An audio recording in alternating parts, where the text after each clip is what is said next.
Before you watch this video, watch the video on what is a limit, and you should be able to complete this page based on that video. Pause here, and I'll fill in the answers so you can check your work. So here are the answers to the first question, example 1. Notice how the first limit as x approaches negative 2 is equal to 0, because from the negative and positive side, the limit is both 0, approaches 0. At x equals negative 1, the limit is 1, because from the negative side and the positive side, it equals negative 1, even though the function doesn't actually exist at negative 1. And lastly, at 2, the function does not exist, or the limit does not exist, because from the left side, the function approaches 4, and from the right side, the function approaches 3. Going down to this question below, recall to find this limit, x squared minus 1 over x minus 1. We can't just plug in x is 1 because we don't know, because basically the function is undefined there. But if we simplify the function, we can find that this function is basically equivalent to x plus 1. And when we plot that, it's just a line, and we see that the function approaches 2 from the positive side and the negative side. So the limit of the function as x approaches 1 is 2. So now you can summarize in your own words. How do you know when a limit does and does not exist? Let's try answering this question, example 3 now. For the function below, determine the limit as x approaches 1. So this is a piecewise function. To get a better sense of a piecewise function, I always like to draw a sketch.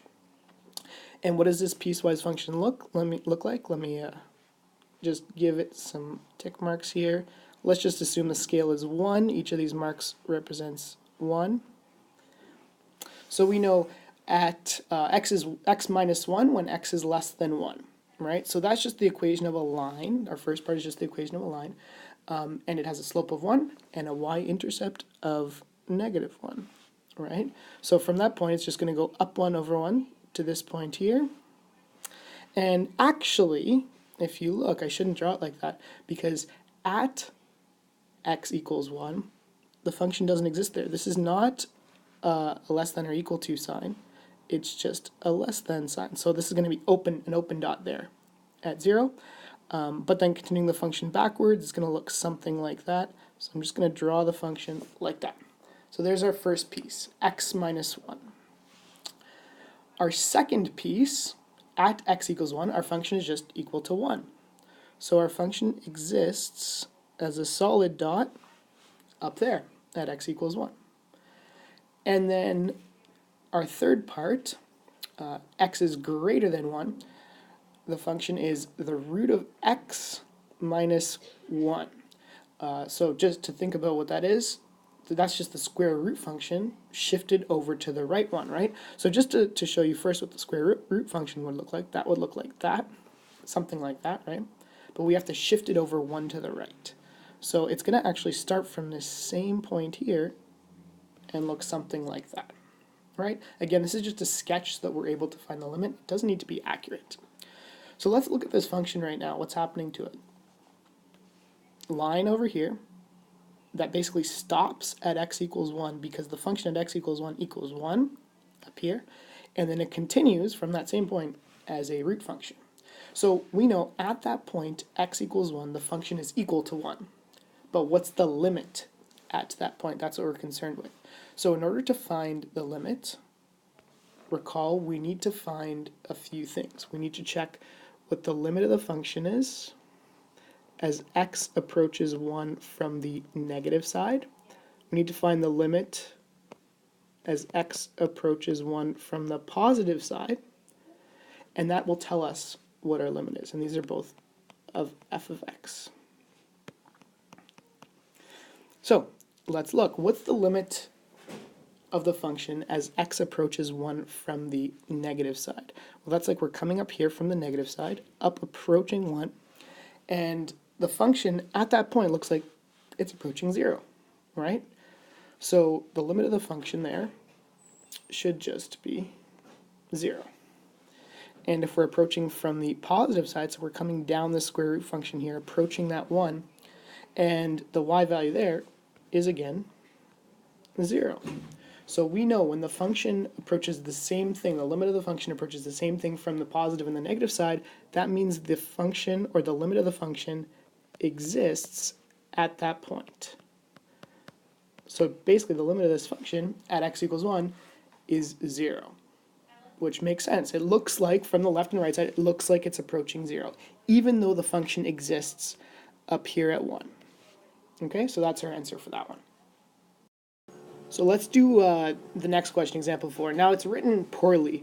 This should say find the limit of x approaches 3 of 1 over x minus 3. This f of x thing equals in the middle shouldn't be there. It should just say find the limit of x approaches 3, as x approaches 3, of 1 over x minus 3.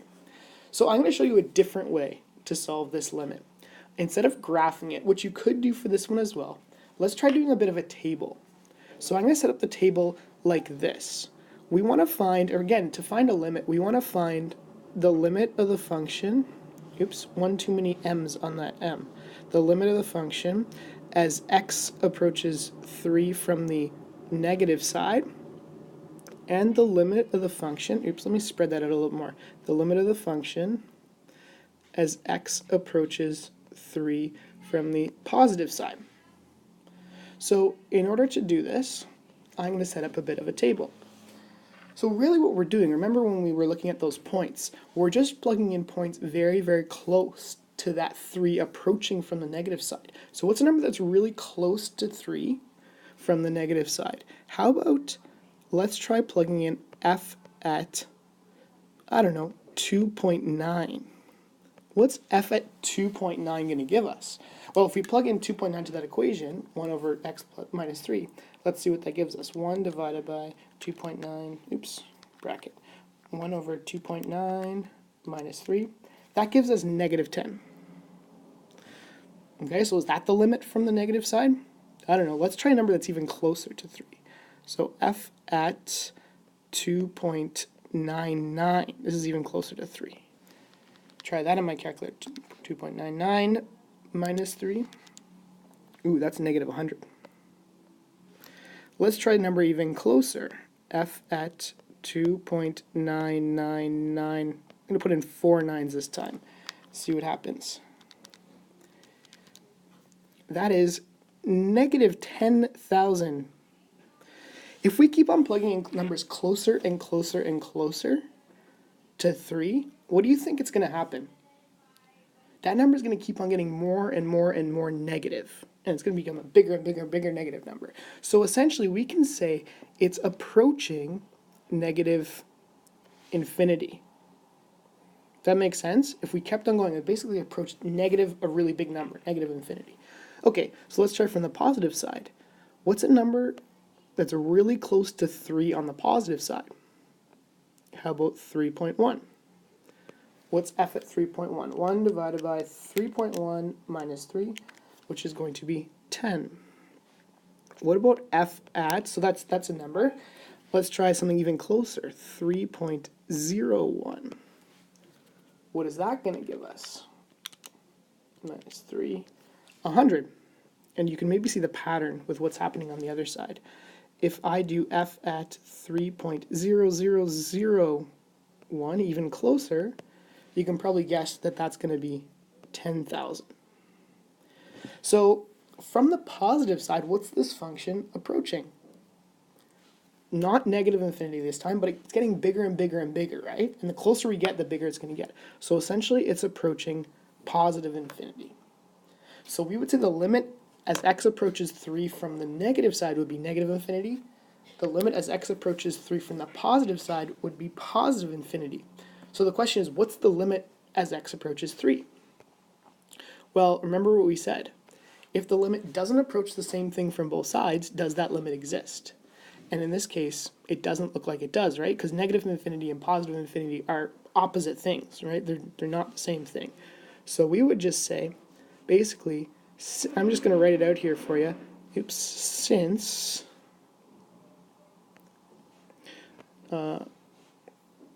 the limit as x approaches 3 from the negative side of 1 over x minus 3 is equal to negative infinity, and the limit as x approaches 3 from the positive side of 1 over x minus 3 is infinity. Therefore, the limit does not exist.